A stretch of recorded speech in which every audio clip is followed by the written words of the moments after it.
बिहार और बिहार की शिक्षा व्यवस्था पूरे विश्व में प्रसिद्ध रही है। 3 साल का बीए 5 साल में करवाने वाला फॉर्मूला हो या कई ऐसी एजुकेशन सिस्टम से जुड़े हुए मुद्दे रहें जिसकी वजह से बिहार को शर्मसार होना पड़ा है। उन्हीं में से एक मुद्दा है सरकारी स्कूलों में शिक्षकों की कमी। नमस्कार, मैं हूं इंद्र मोहन, आप देख रहे हैं बिहार तक। आप कहेंगे सरकारी स्कूलों में शिक्षकों की कमी यह तो पूरे देश का ही मसला है। बिल्कुल आप सही कह रहे हैं, लेकिन अगर आप एक आंकड़े को देखें तो पंजाब के आरटीआई एक्टिविस्ट जय गोपाल धीमन के अनुसार पूरे देश में 10 लाख सरकारी स्कूलों में शिक्षकों के पद खाली हैं। इनमें से सिर्फ 3 लाख शिक्षकों के खाली पद बिहार में। यह तो हो गई समस्या की बात, लेकिन अब इसका समाधान क्या है?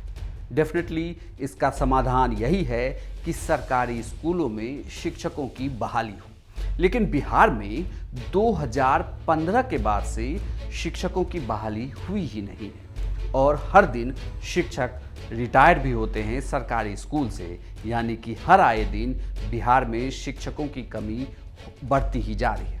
ऐसे में एजुकेशन सिस्टम पर सवाल उठाना या शिक्षा व्यवस्था के बारे में बात करना यह बिल्कुल जायज़ है। बिहार में 94,000 शिक्षकों की बहाली को लेकर लगातार प्रदर्शन भी हुए। उन तस्वीरों को भी आपने देखा होगा जिसपे सियासत भी हुई, लेकिन वह मामला कोर्ट में चला गया और मामला अभी भी फंसा हुआ है। उसके बाद एसटीईटी का रिजल्ट भी सामने आया, उसमें भी लगभग 25,000 अभ्यर्थी पास हो गए। बड़ा सवाल यही है कि आखिर इतने शिक्षकों की बहाली होगी कब? क्या ये मामला कोर्ट में ही फंसा रहेगा या कोर्ट से निकलकर पेपर पे भी आएगा जब बेरोजगार शिक्षक अभ्यर्थियों के पास उनके रोजगार का लेटर होगा? खैर, यही सवाल आज विधानसभा में भी उठा। विधानसभा में अगियाओं के विधायक हैं मनोज मंजर। उन्होंने प्रश्नकाल के दौरान एक पूरक सवाल सरकार से पूछा कि आपने रिजल्ट तो निकाल दिया, लेकिन वह तारीख भी बताइए जब इन शिक्षकों की बहाली होगी। शिक्षा मंत्री विजय चौधरी ने इस सवाल का जवाब दिया, वो आप सुन लीजिए। सदन को बताना चाहते हैं कि हमारे छठे चरण की नियुक्ति भी न्यायालय के द्वारा रुकी हुई है।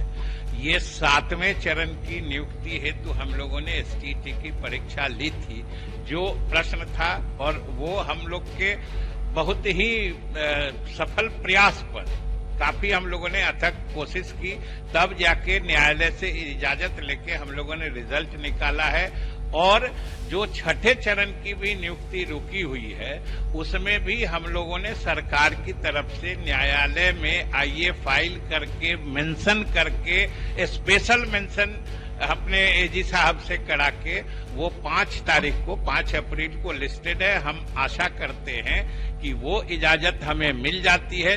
छठे चरण में लगभग हम लोग 1.25 लाख शिक्षकों की नियुक्ति करने वाले हैं और उसके बाद ये चरण जो है 37,000 इनकी भी नियुक्ति हो जाए। विजय चौधरी के जवाब से यह तो पता चल गया कि सरकार अपनी तरफ से कोशिश कर रही है और जल्द ही बहाली हो जाएगी।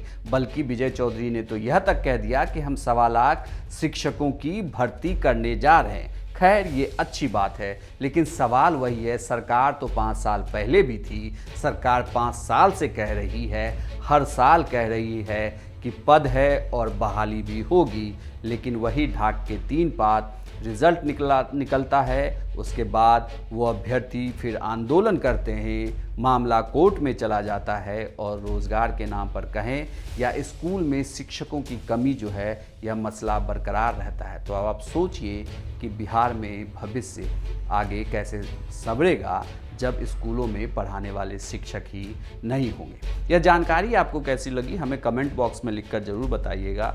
साथ ही अगर YouTube पर देख रहे हैं तो पेज को सब्सक्राइब कर लें, फेसबुक पर देख रहे हैं तो लाइक और फॉलो करना ना भूलें। साथ ही बिहार तक के ट्विटर अकाउंट को भी फॉलो करते रहें हर खबर के लिए, और तक ऐप को भी ज़रूर डाउनलोड करें।